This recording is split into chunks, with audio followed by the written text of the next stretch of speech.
Guys good morning. ठीक है, आप सभी का स्वागत है आपके अपने स्टडी चैनल पर। So students, today we will discuss resistance in series. ठीक है, आज हम रेजिस्टेंस इन सीरीज़ डिस्कस करेंगे। ठीक है, in previous class we study about combination of resistance. ठीक है, प्रीवियस क्लास में हमने कॉम्बिनेशन ऑफ रेजिस्टेंस के बारे में डिस्कस किया था। ठीक है, तो आज हम डिस्कस करेंगे रेजिस्टेंस इन सीरीज़ क्या होती है। ठीक है, अब देखिए, सबसे पहले first of all the combined resistance of a number of resistance और रेजिएटर। ठीक है, कंबाइंड रेजिस्टेंस जिसको हम रिजल्टेंट रेजिस्टेंस भी बोलते हैं। ठीक है, ऑफ किसी भी नंबर ऑफ रेजिस्टेंस की जो कंबाइंड रेजिस्टेंस होती है, ठीक है, that is connected in series, जो कि सीरीज़ में कनेक्ट होती है, उसको कैलकुलेट कैसे किया जाता है, कैसे किया जाता है by using the law of combination of resistance in series. कैसे कैलकुलेट किया जाता है? जो law of combination of resistance होता है इन सीरीज में, उसके अनुसार कैलकुलेट किया जाता है। क्लियर? अब according to the law of combination of resistance in series, अब law of combination of resistance in series के अनुसार जो कंबाइंड रेजिस्टेंस होती है किसी भी नंबर ऑफ रेजिस्टेंस की, ठीक है, कोई भी जो नंबर्स ऑफ रेजिस्टेंस होती है तो उनकी जो कंबाइंड रेजिस्टेंस होती है, ठीक है, जो सीरीज़ में कनेक्टेड है, वो हमेशा इक्वल होगी जो इंडिविजुअल रेजिस्टेंस का जो सम आएगा, इंडिविजुअल रेजिस्टेंस का जो सम आएगा उसके इक्वल होगी। तो याद रखना कि law of combination of resistance in series के अनुसार क्या होता है कि जो कंबाइंड रेजिस्टेंस होती है, मतलब जो रिजल्टेंट रेजिस्टेंस आती है किसी भी, जो बहुत सारे नंबर ऑफ रेजिस्टेंस जिनको सीरीज़ में कनेक्ट किया गया है, उनकी जो कंबाइंड रेजिस्टेंस आती है वो हमेशा इक्वल होती है, हमेशा बराबर होती है किसके? जो इंडिविजुअल रेजिस्टेंस का सम होता है, मतलब इंडिविजुअल रेजिस्टेंस को जोड़ के जो सम आता है उसके इक्वल होती है कंबाइंड रेजिस्टेंस। ठीक है, समझ गए होंगे आप। एग्जाम्पल देता हूँ, अगर if a number of resistance is R1, R2 और R3, अगर मान लो नंबर ऑफ रेजिस्टेंस है R1, R2 और R3, ठीक है, इनको सीरीज़ में कनेक्ट किया गया है, तो इनकी कंबाइंड रेजिस्टेंस जो R है वो कैसे आएगी? R इज इक्वल टू क्या हो जाएगा? R1 plus R2 plus R3 हो जाएगा। ठीक है, तो अब आप देख सकते हैं R1, R2 और R3 का जो सम है, जो ऐड करके आएगा R1, R2 और R3 को, वो किसके इक्वल होगा? R के। किसके इक्वल होगा? R के। तो यही वो कह रहा है कि कंबाइंड रेजिस्टेंस किसी भी जो कंबाइंड रेजिस्टेंस होगी, किसी भी जो नंबर ऑफ रेजिस्टेंस जो सीरीज़ में कनेक्टेड की होंगी, वो कंबाइंड रेजिस्टेंस इक्वल होगी उन इंडिविजुअल रेजिस्टेंस के सम के। ठीक है, अब सपोज कर लेते हैं कि रेजिस्टेंस R1 है वो 2 ओम्स की है, एंड अनदर रेजिस्टेंस R2 वो 4 ओम्स की है। ठीक है, इन दोनों को सीरीज़ में कनेक्ट किया गया है। ठीक है, and we want to find out their combined resistance, और हमने इसकी कंबाइंड रेजिस्टेंस निकालनी है। तो जितनी रेजिस्टेंस आपस में कंबाइन है उन सबको ऐड कर दो तो आपकी कंबाइंड रेजिस्टेंस निकल जाएगी। तो फॉर्मूला क्या हो जाएगा यहाँ पर? देखो, कंबाइंड रेजिस्टेंस को बोलते हैं R, कितनी इंडिविजुअल रेजिस्टेंस है? 2, तो पहली वाली को R1 मान लेंगे, दूसरी वाली को R2 मान लेंगे। तो कंबाइंड रेजिस्टेंस कैसे निकलेगी? R is equal to R1 plus R2। ठीक है, R की जगह पर R लिखोगे। R1 कितना है हमारे पास? 2 ओम्स, और R2 कितना है? 4। तो इन दोनों को जोड़ दो, कितना आ गया? 6। ठीक है, तो कितना आ गया? 6। अब देखो आप यहाँ पर जो कंबाइंड रेजिस्टेंस है R, वो किसके बराबर है? इंडिविजुअल रेजिस्टेंस जो 2 है उनके सम के बराबर है। ठीक है, तो कंबाइंड रेजिस्टेंस कितनी आ गई? 6 ओम्स आ गई। ठीक है, क्लियर? समझ गए? तो यही कहना चाह रहा है वो। ठीक है, तो रेजिस्टेंस इन सीरीज ऐसी होती है। ठीक है, ये बता दिया मैंने। अब आपसे बोलेगा कि जो रिजल्टेंट रेजिस्टेंस है या जो कंबाइंड रेजिस्टेंस है, ठीक है, कैसे निकलती है जब 2 रेजिस्टेंस सीरीज़ में कनेक्ट होते हैं। मतलब जैसे मैंने आपको बता दिया, अगर 2 रेजिस्टेंस सीरीज़ में कनेक्टेड है तो उनकी कंबाइंड रेजिस्टेंस कैसे निकलेगी? R is equal to R1 plus R2 के जरिए निकलेगी। लेकिन R is equal to R1 plus R2 आया कैसे? ये फॉर्मूला आया कैसे? तो ये हमको देखना है। ठीक है, तो कैसे देखेंगे? देखिए, सबसे पहले हम इसका फॉर्मूला निकालेंगे, कंबाइंड रेजिस्टेंस का फॉर्मूला निकालेंगे जब 2 रेजिस्टेंस आपस में कनेक्टेड होते हैं सीरीज़ में। तो डायग्राम देखिए, ये डायग्राम में आप देख सकते हैं कि 2 रेजिस्टेंस है। ये फिगर 25 क्या दिखाता है कि 2 रेजिस्टेंस है, एक है R1, आप देख सकते हैं, एक है R2। ठीक है, इसको सीरीज़ में कनेक्ट किया गया है। देख सकते हैं आप, सीरीज़ में कल मैंने बताया था कि सीरीज़ जब end to end 2 resistance end to end connect होते हैं तो सीरीज़ में होते, देखिए ये R1 है और R2 इसके एंड टू एंड कनेक्टेड है, तो इसका मतलब क्या है? ये सीरीज़ में है। ठीक है, तो दो रेजिस्टेंस दिखा रखी है फिगर में, R1 और R2, ये सीरीज़ में कनेक्टेड हैं, ठीक है। और आप देख सकते हैं एक बैटरी है V वोल्ट की, मैंने बताया था बैटरी का सिंबल आपको जब इलेक्ट्रिकल सिंबल बता रहा था, एक बैटरी है V वोल्ट की, वो अप्लाई की गई है जो end of the series combination, जो ये सीरीज़ कॉम्बिनेशन के दो एंड है उन पर आपको देख सकते हैं बैटरी क्या है वो लगाई गई है। अब now suppose the potential difference, अब मान के चलिए कि जो पोटेंशियल डिफरेंस है रेजिस्टेंस R1 पर, जो R1 रेजिस्टेंस R1 में जो पोटेंशियल डिफरेंस है ऊपर आप देख सकते हैं एरो से, उसको हम V1 मान लेते हैं। क्या मान लेते हैं? V1 मान लेते हैं, ठीक है। और जो पोटेंशियल डिफरेंस R2 पे है उसको मान लेते हैं V2 मान लेते हैं। क्या मान लेते हैं?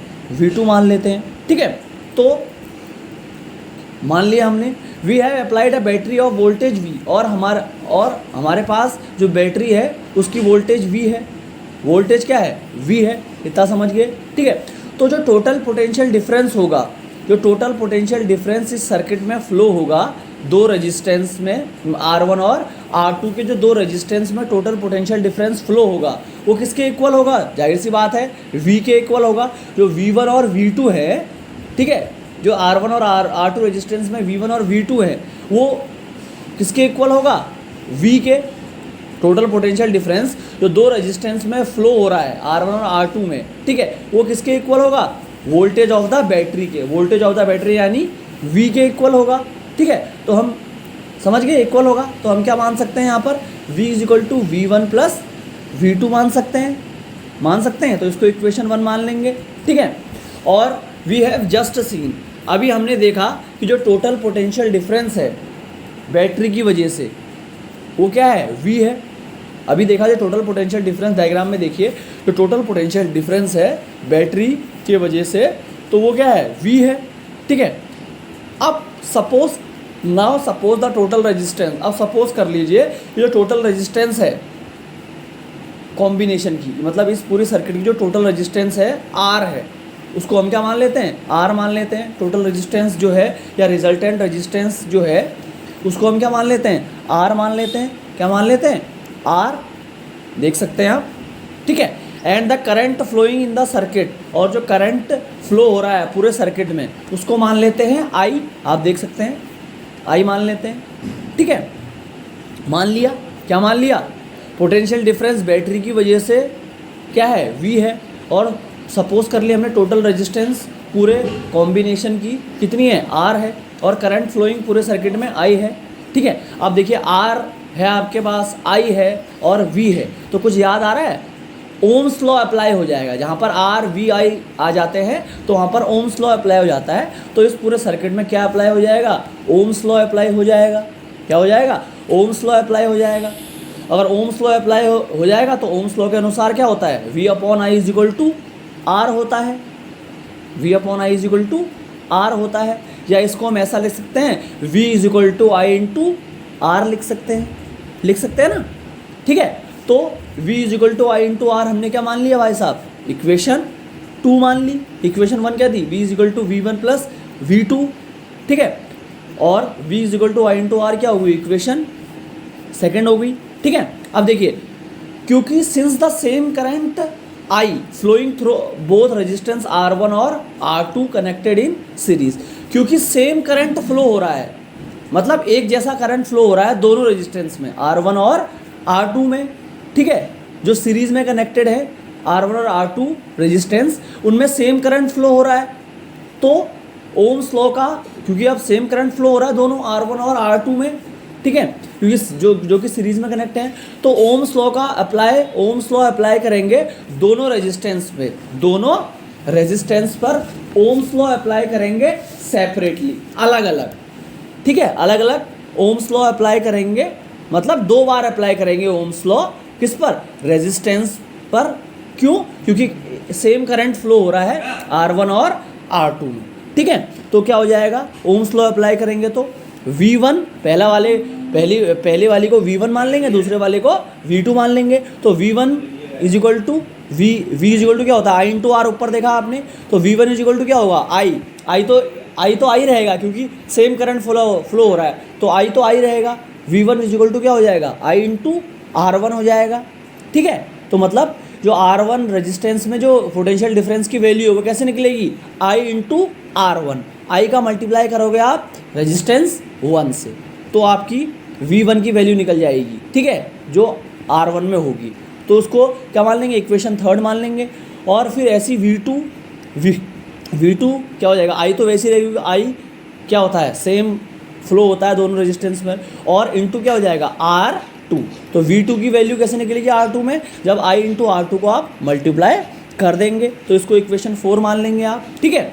और एक बात याद रखना कि अगर रेजिस्टेंस सीरीज़ में कनेक्टेड होती है तो क्या होता है, करंट सेम फ्लो होता है, एक जैसा करंट फ्लो होता है रेजिस्टेंस में, चाहे वो 4 रेजिस्टेंस हो 5 रेजिस्टेंस हो, अगर वो सीरीज़ में कनेक्ट हैं तो ये बात याद रखना कि करंट सेम फ्लो होगा, ठीक है, हर एक रेजिस्टेंस में, लेकिन जो पोटेंशियल डिफरेंस है वो हर एक रेजिस्टेंस में अलग होगा। ये बात याद रखिएगा ध्यान से कि अगर कोई भी रेजिस्टेंस जो हैं वो सीरीज़ में कनेक्टेड हैं तो करंट उन सारे रेजिस्टेंस में एक जैसा फ्लो होगा, सेम फ्लो होगा, ठीक है। यानी कि अगर 1 एम्पियर करंट R1 में फ्लो हो रहा है तो 1 एम्पियर ही R2 में भी होगा और 1 एम्पियर ही R3 में भी होगा, ठीक है। तो ये बात याद रखिए, करंट अगर रेजिस्टेंस अगर सीरीज़ में कनेक्टेड है तो करंट हर एक रेजिस्टेंस में सेम फ्लो होगा, लेकिन जो पोटेंशियल डिफरेंस है हर एक रेजिस्टेंस पे वो क्या होगा, अलग होगा, वो क्या होगा, अलग होगा। तो इसी कारण से हमने V1 और V2 लिखा है। अगर सेम पोटेंशियल डिफरेंस फ्लो होता तो करंट की तरह खाली हम जैसे करंट को I लिख रहे हैं तो खाली पोटेंशियल डिफरेंस को V लिखते, लेकिन जो सीरीज़ में जब रेजिस्टेंस कनेक्ट होती हैं तो पोटेंशियल डिफरेंस हर एक रेजिस्टेंस पे अलग होता है, ये बात को याद रखिएगा, लेकिन करंट सेम होता है, ठीक है। तो V1 is equal to I into R1 into R2, ठीक है, ये इक्वेशन 3 और इक्वेशन 4 हो गई, ठीक है। अब क्या करेंगे, जो V की वैल्यू है, जो इक्वेशन 1 V की value V is equal to V1 plus V2 और V1 की वैल्यू I इंटू R1 और V2 की वैल्यू I इंटू R2, ठीक है, इसको क्या करेंगे हम इक्वेशन 1 में पुट करेंगे, ठीक है, इक्वेशन 1 में पुट करेंगे। जो वैल्यू है V1 और V2 की, जो इक्वेशन 2nd 3rd 4th से आई है, ठीक है, वो हम इक्वेशन 1 में क्या करेंगे, पुट करेंगे। नहीं समझे, देखो इक्वेशन 2 की वैल्यू, V की वैल्यू क्या थी इक्वेशन 2 में, I इंटू R, और V1 की वैल्यू इक्वेशन 3 में क्या थी, I इंटू R1, और V2 की वैल्यू इक्वेशन 4 में क्या थी, I इंटू R2। तो इन तीनों 2 3 4 इक्वेशन की वैल्यू क्या है, हम इक्वेशन 1 में पुट करेंगे। किस में पुट करेंगे, इक्वेशन 1 में हम लोग पुट करेंगे, तो इस बात का ख्याल रखिए। तो इक्वेशन मैंने बताया इक्वेशन 1 में पुट करेंगे, ठीक है। अब इक्वेशन 1 में पुट करेंगे तो इक्वेशन 1 क्या है, V is equal to V1 plus V2, और आप देखिए V की वैल्यू क्या है, खाली V की वैल्यू क्या है, I इंटू R। तो इक्वेशन पुट करने का मतलब जहाँ पर V की वैल्यू है वहाँ पर हम क्या लिख देंगे, I इंटू R लिख देंगे। तो यहाँ पर V है तो V की जगह पर क्या लिख देंगे, I इंटू R लिख देंगे, आप देख सकते हैं, ठीक है। और फिर क्या है, इक्वल टू V1, और V1 की वैल्यू क्या है इक्वेशन 3rd में, I इंटू R1, तो हमने I इंटू R1 पुट कर दी। और फिर V2 की वैल्यू क्या है इक्वेशन 4 में, I इंटू R2, तो V2 की जगह पर I इंटू R2 हमने कर दिया, ठीक है। तो I into R left hand side में ऐसे ही रहा। अब देखिए इसमें भी I, इसमें भी I, तो I हमने क्या ले लिया, कॉमन ले लिया, बाहर ले लिया, ठीक है। और फिर क्या हो गया, इंटू, और अब बचा क्या, R1 प्लस R2 बचा, R1 प्लस R2 बच गया, समझे। I था तो I हमने कॉमन ले लिया, तो बचा क्या, R1 प्लस R2 बचा, तो उसको ब्रैकेट के अंदर लिख देंगे R1 प्लस R2, ठीक है। अब क्या करेंगे, देखो दोनों, एक लेफ्ट हैंड साइड में भी I है और राइट हैंड साइड में भी I है, तो I की वैल्यू कट हो जाएगी दोनों साइड से, I से I कट हो जाएगा, ठीक है, क्योंकि अपोजिट साइड है, अपोजिट कट जाते हैं ना, ठीक है। तो I से I की वैल्यू कट जाएगी, तो बच क्या गया, लेफ्ट हैंड साइड में R बच गया, राइट हैंड साइड में क्या बच गया, R1 प्लस R2। तो रिजल्टेंट रेजिस्टेंस, टोटल रेजिस्टेंस का फॉर्मूला निकल के आ गया।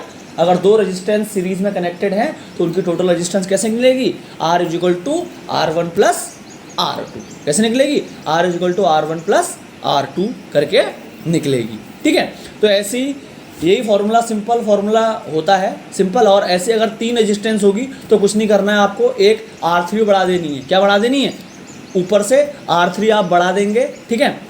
ऊपर से R3 बढ़ा दिया आपने, ठीक है, और ऊपर से एक और पोटेंशियल डिफरेंस V3 बढ़ जाएगा, ठीक है, और पूरा प्रोसेस वैसा ही रहेगा। 4 करोगे तो 4R4 कर देना और 4V4 कर देना, ठीक है, प्रोसेस यही रहेगा, ठीक है, सिर्फ वैल्यू बढ़ जाएगी। क्या बढ़ जाएगी? वैल्यू बढ़ जाएगी, तो आप उसको कर सकते हैं, ठीक है, तो आप इसको क्या कर सकते हैं? आसानी से कर सकते हैं, ठीक है। तो ये आज का सेशन था बच्चों, ठीक है। मैंने आपको इस सेशन में बताया कि कैसे रिजल्टेंट रेजिस्टेंस जब रिजल्टेंट रेजिस्टेंस कैसे निकालते हैं, जब दो रेजिस्टेंस सीरीज़ में कनेक्टेड होती है उनका फॉर्मूला कैसे निकलता है, ठीक है, और वो तो आपको निकालना आता ही है। टोटल रेजिस्टेंस कैसे निकलेगी? जब सीरीज़ में कनेक्ट करेंगे तो आप दोनों को ऐड कर देंगे। लेकिन पूछा ये जाता है कि जब दो रेजिस्टेंस सीरीज़ में कनेक्ट होती है जो टोटल रेजिस्टेंस आता है उसका फॉर्मूला कैसे आया, ठीक है। तो ये डायग्राम पूरा आप बना लेंगे और जैसा जितना मैंने बताया तो उसको आप नोट कर लेंगे कॉपी में, और समझ में मेरे को लगता है 90% सभी को समझ में आ गया होगा, और 10% जिसको समझ में नहीं आया तो आप कमेंट कर सकते हैं या वीडियो दोबारा आसानी से देख सकते हैं, ठीक है। तो बहुत बहुत धन्यवाद आप लोगों का वीडियो देखने के लिए, ठीक है, और वीडियो पसंद आया तो लाइक कर दीजिए, शेयर कर दीजिए, और अभी तक सब्सक्राइब नहीं हुए हैं तो आप चैनल को सब्सक्राइब कर दीजिए। Okay, thank you, bye bye, have a nice day.